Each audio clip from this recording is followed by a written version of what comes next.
Aleluia, glória a Deus. Hoje também estamos felizes não só por poder participar do banquete do Senhor. Daqui a pouco nós estaremos participando da ceia do Senhor, mas em especial nós queremos estar aqui apresentando a comunidade na presença do Senhor e de todos os amigos, irmãos, queridos. Nós queremos então apresentar o Bernardo.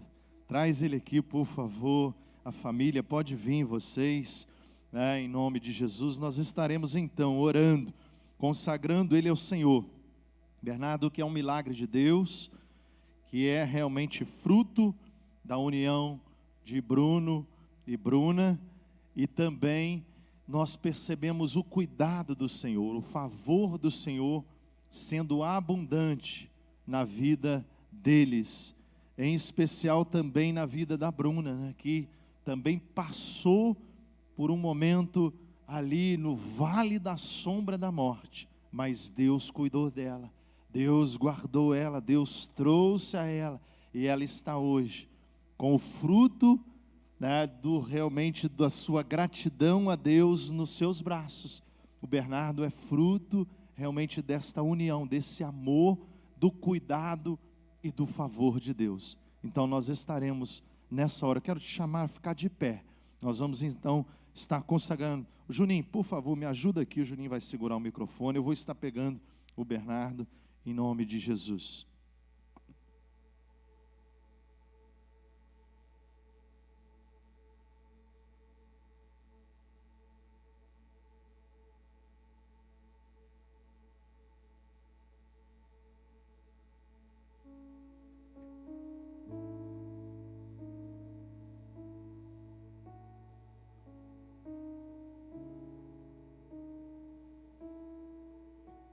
Pai, no nome de Jesus agora, nós, ó Deus, consagramos o Bernardo diante da Tua presença, diante, ó Deus, de toda a comunidade.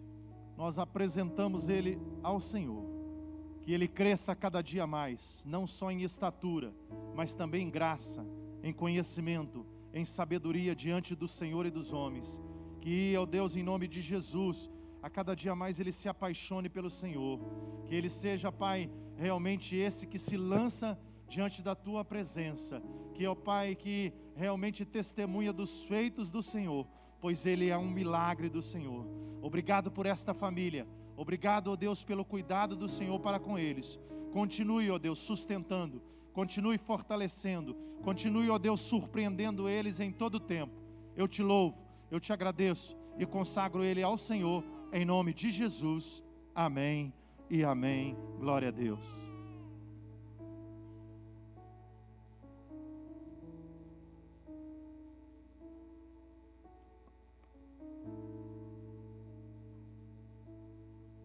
Aleluia, glória a Deus. Deus é bom, né, queridos?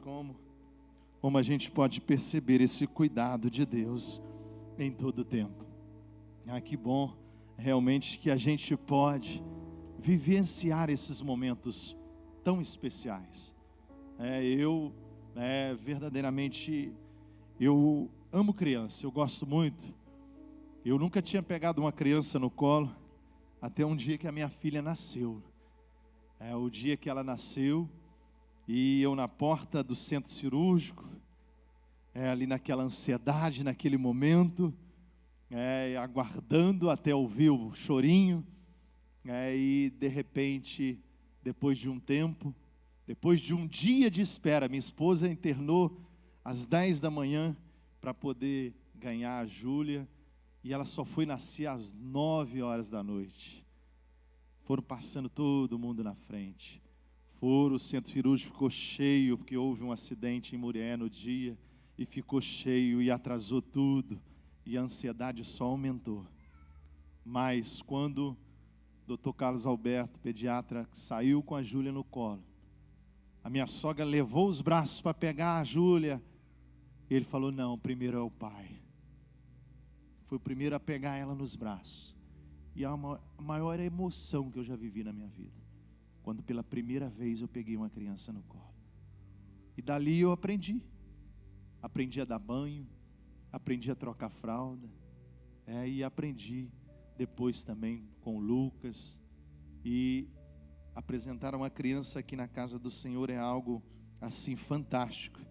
A gente acha que vai cair, né, da mão da gente, né, mas não cai, né? É o cuidado do Senhor, é o favor do Senhor. Mas eu quero, antes da gente participar da ceia do Senhor, eu quero lançar uma palavra ao seu coração. Isaías capítulo 53.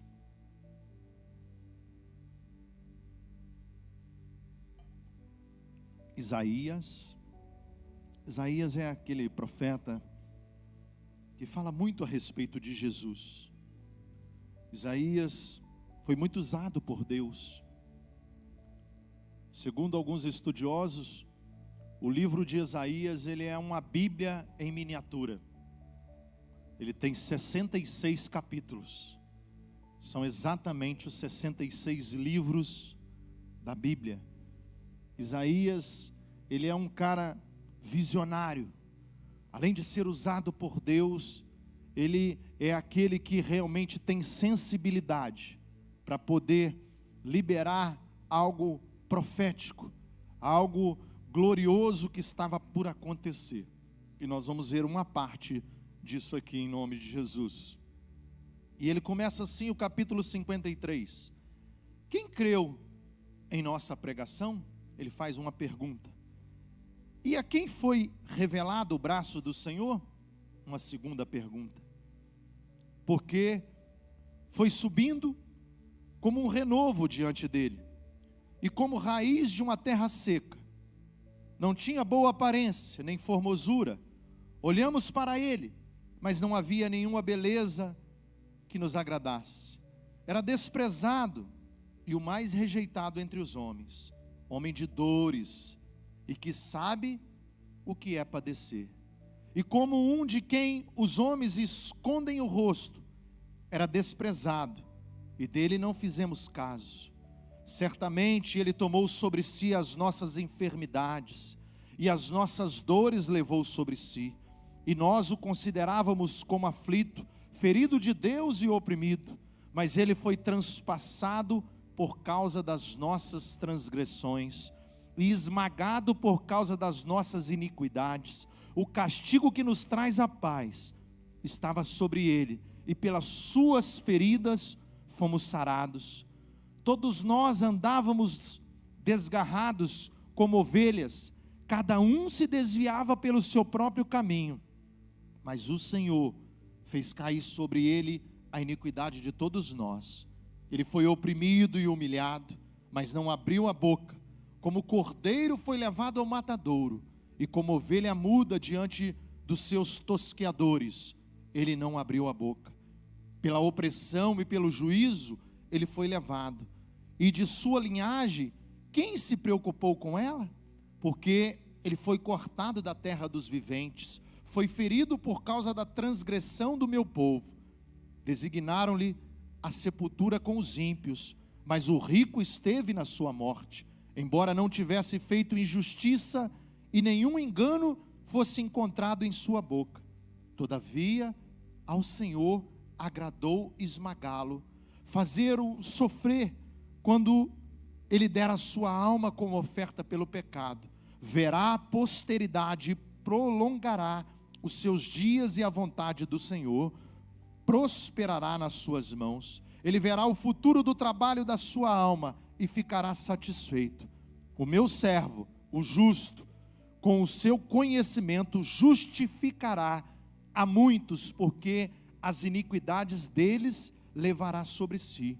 Por isso eu lhes darei a sua parte como os grandes, e com os poderosos ele repartirá o despojo, pois derramou a sua alma na morte, e foi contado com os transgressores. Contudo, levou sobre si o pecado de muitos, e pelos transgressores intercedeu. Amém e amém. Fiz questão de ler todo, porque é muito forte esse capítulo, realmente descrevendo toda a vida de Jesus, tudo aquilo que ele viveu, toda a entrega de Cristo. Isso escrito há centenas de anos antes, a respeito da vida de Jesus. Aqui Isaías não está falando de algo que já aconteceu. Ele está liberando algo que viria, algo posterior, que iria acontecer com o nosso amado, com o nosso Jesus. E ele viveu tudo isso, ele foi esmagado, ele foi a cana quebrada, ele foi aquele que se entregou e não abriu a sua boca.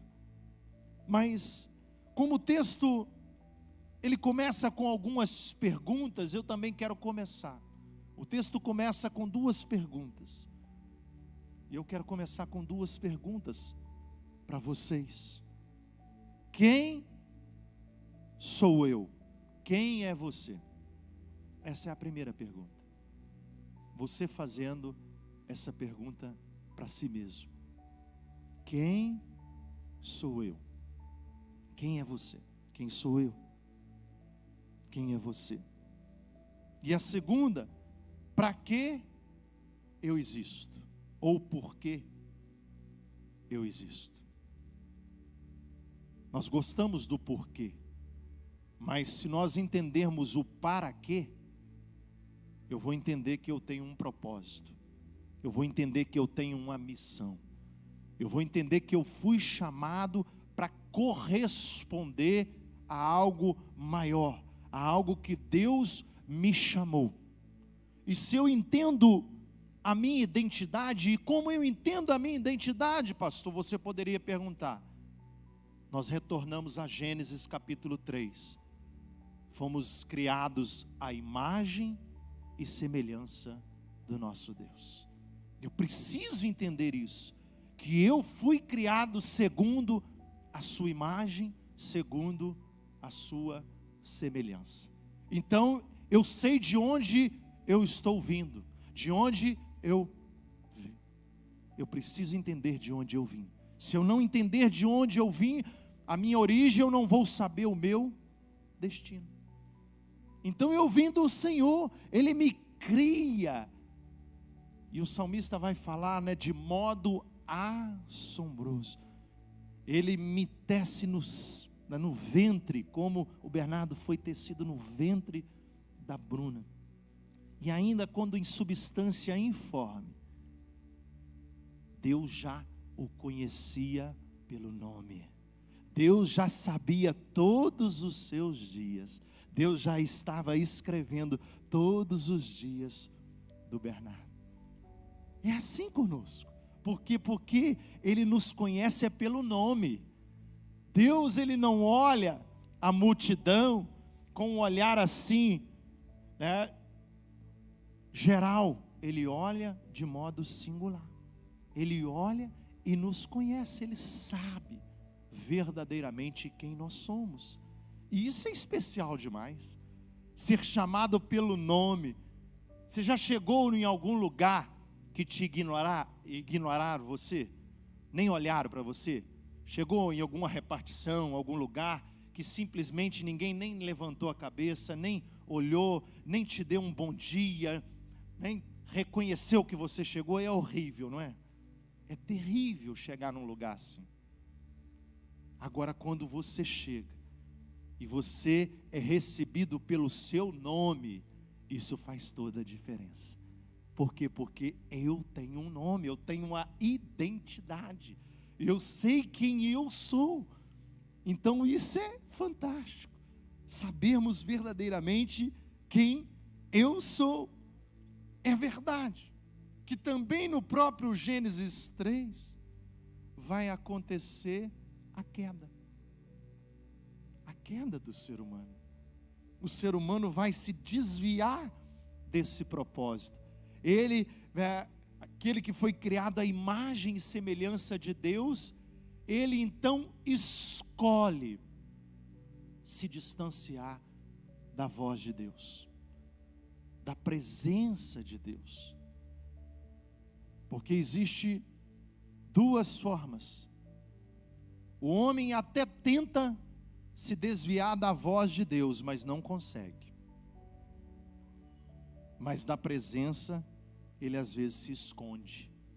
Isaías começa falando assim: quem há de ir por nós? A quem enviarei? É o homem se escondendo do seu compromisso. É ele fugindo daquilo que ele foi chamado para ser e viver. Então Deus tem que ir e procurar esse ser humano. Mas da voz ninguém escapa. Quando Deus chega ao jardim, Adão e Eva estão escondidos, mas a voz eles ouvem. Mesmo escondidos da presença, fugindo da presença, eles não têm como fugir da voz de Deus.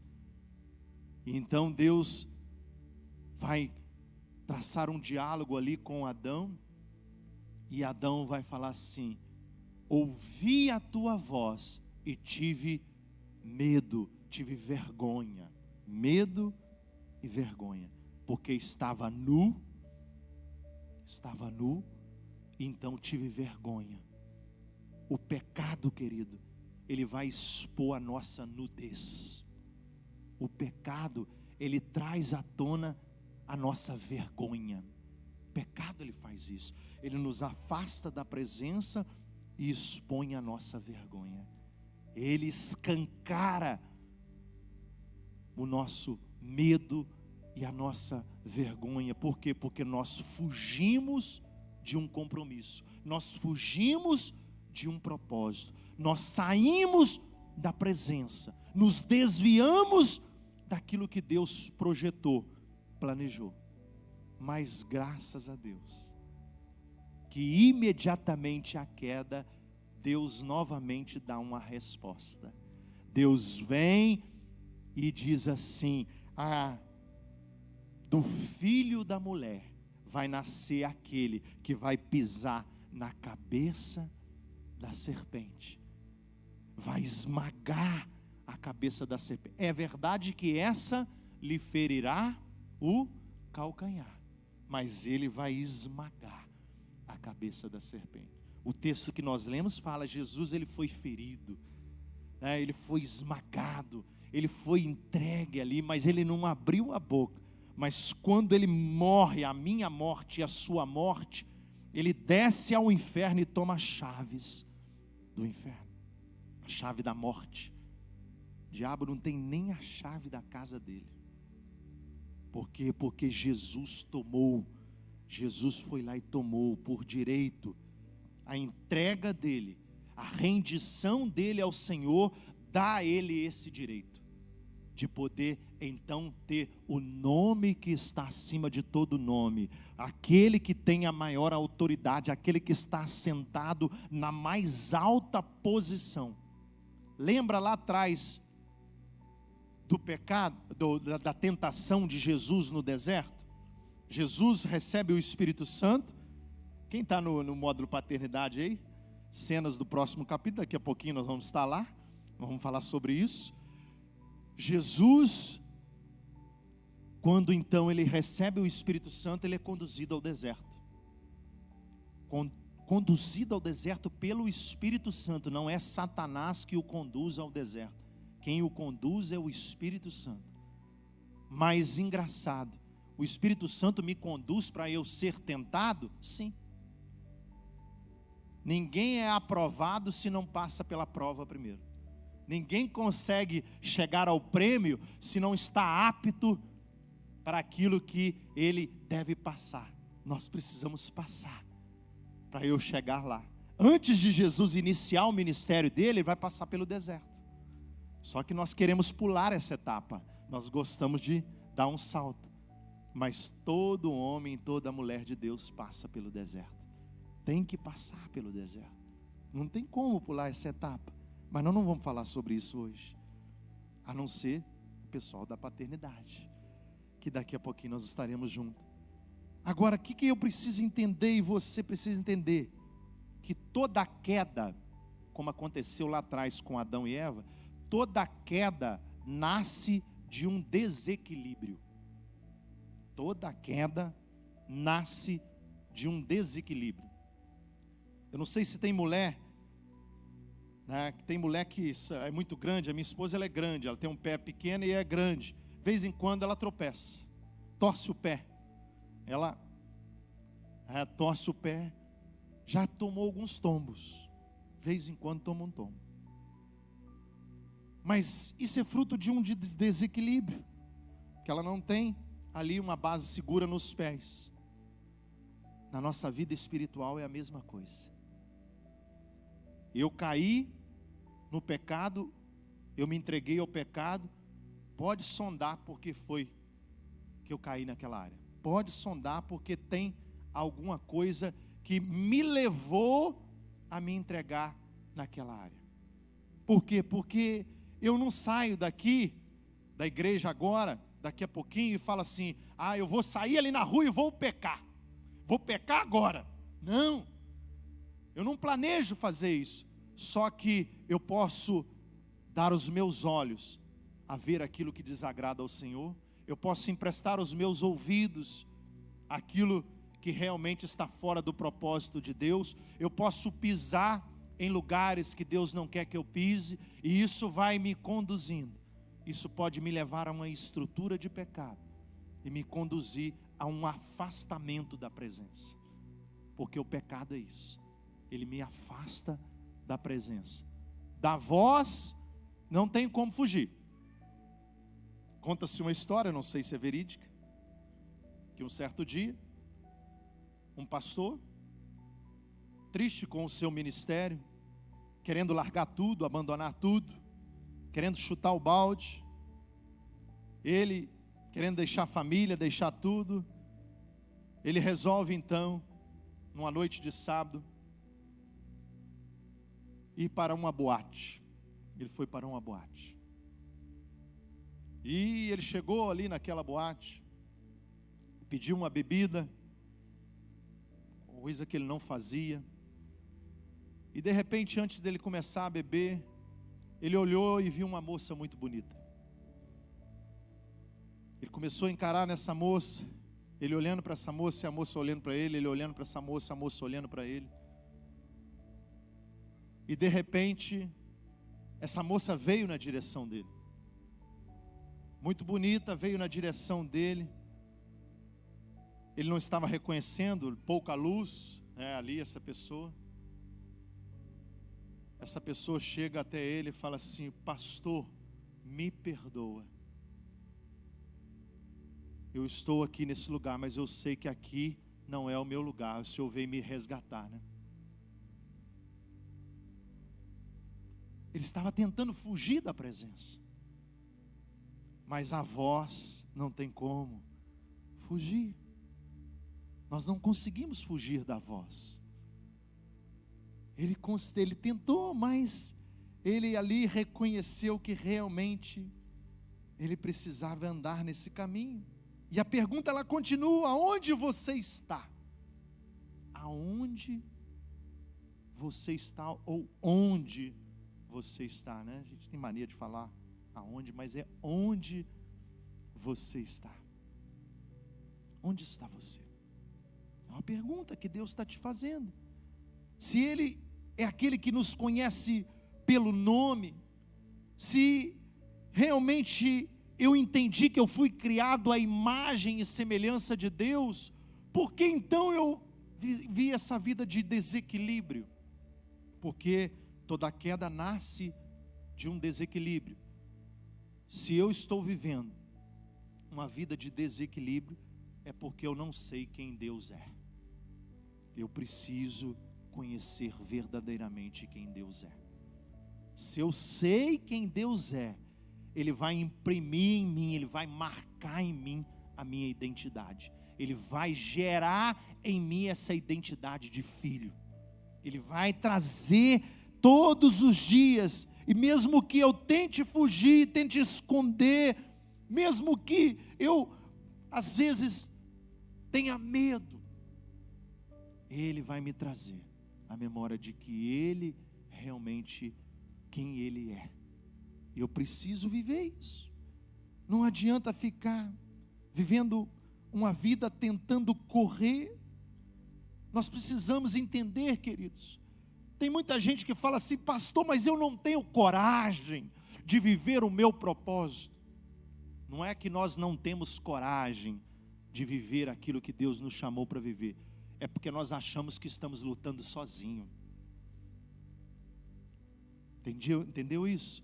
Davi, quando chega ali para levar alimentos para os seus irmãos e para o rei Saul, eles estavam ali durante 40 dias sendo afrontados por Golias, Golias afrontando o exército de Deus. Davi chega ali, ele tinha certo a sua identidade, ele sabia quem ele era, e era ainda um garotinho, igual o Dudu assim, um garoto novo.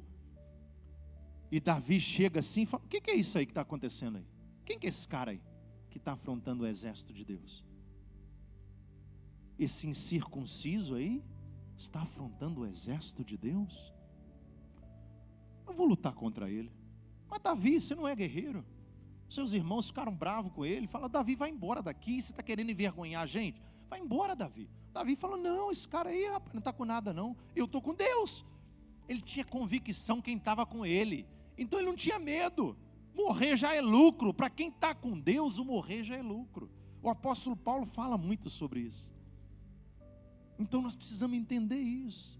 E ele vai, se apresenta e vence. Por quê? Porque ele não vai na força dele, ele vai na força do Senhor. Nós não conhecemos o versículo que fala que o verdadeiro amor lança fora todo medo. Que amor é esse? Jesus. Se eu estou com ele, eu vou ter medo de quê? Ele não venceu a morte? É lógico que nós não queremos morrer. Eu não estou falando isso, que nós queremos partir agora. Nós queremos, viver uma vida plena, uma vida com saúde, com abundância. Mas sem ele, não tem nada disso. Sem a presença dele, eu vou viver frustrado. Eu vou viver uma vida distante, escondendo do propósito que ele me chamou para ser e viver. Então eu preciso corresponder. A própria palavra de Deus vai falar assim: seja forte e corajoso, eu estarei contigo, eu vou guerrear com você. Cristo disse que estaria conosco todos os dias até a consumação dos séculos. Então eu não tenho dúvida mais de que Ele está comigo, mesmo passando pelo vale da sombra da morte, que estamos sujeitos a passar pelo vale da sombra da morte. Somos humanos, mas nesse lugar Ele nos sustenta.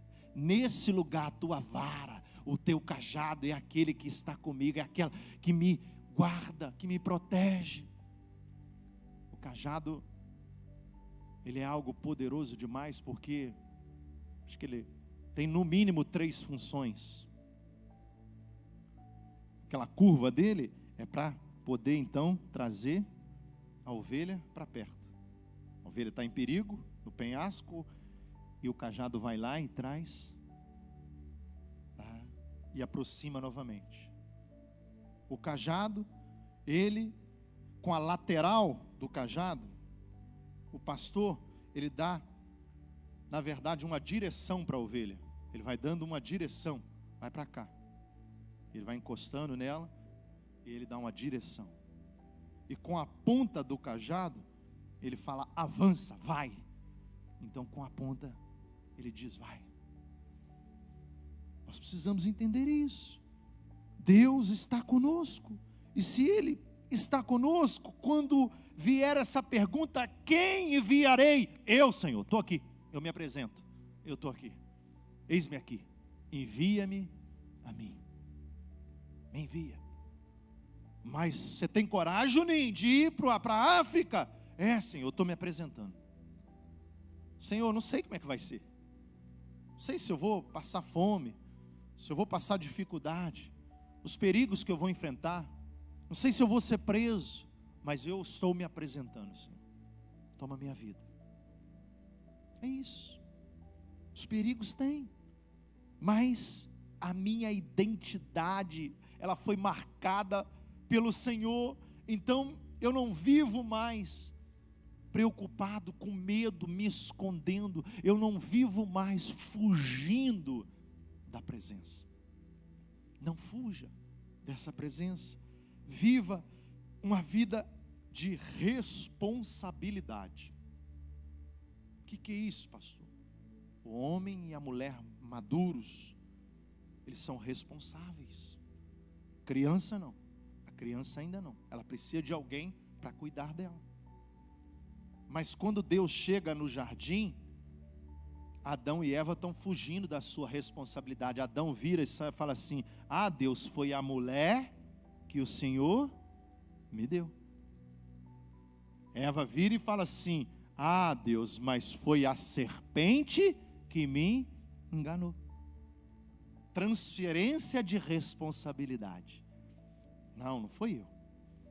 Na verdade, sabe quem que eles estão culpando? Deus.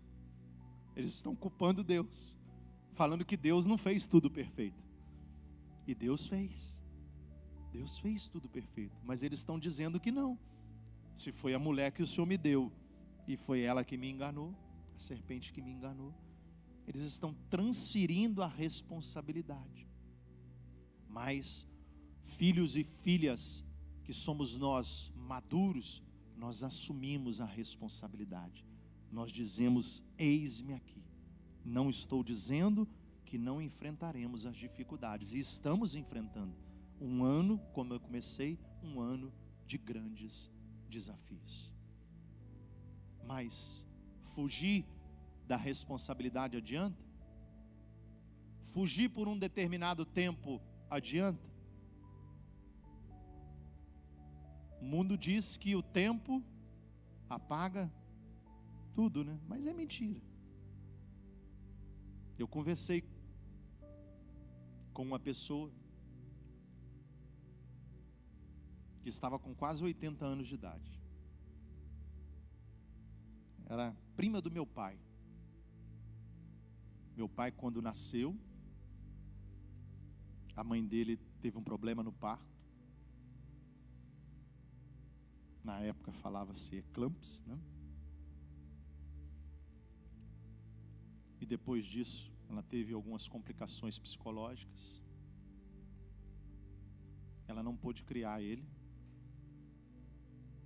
E ela foi internada numa casa psiquiátrica. Ali viveu por 2 anos e morreu, sem conhecer o seu filho.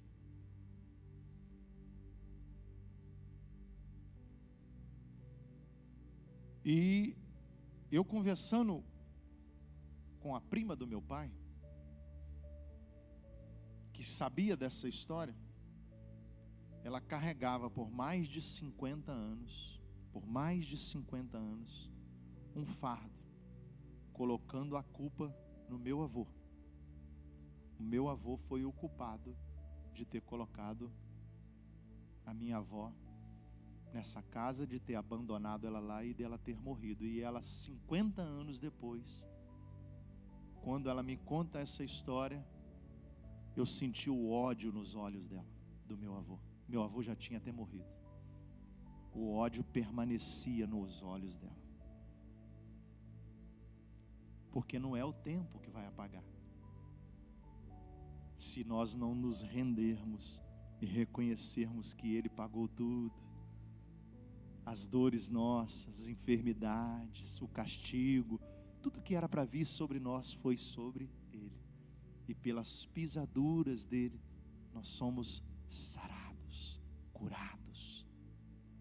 E o memorial que Ele nos mandou celebrar é a gente para trazer na memória tudo o que Ele fez por nós. Uma vida entregue em resgate a todos. Por isso a mesa nunca vai ser da igreja metodista. A mesa, ela é do Senhor. O banquete, ele é do Senhor. Porque a mesa não pertence a uma denominação, a uma igreja. A mesa, ela é do Senhor. Porque Ele convida a todos para virem e participarem. Só dá uma condição: examine, pois, o homem ou a mulher a si mesmo.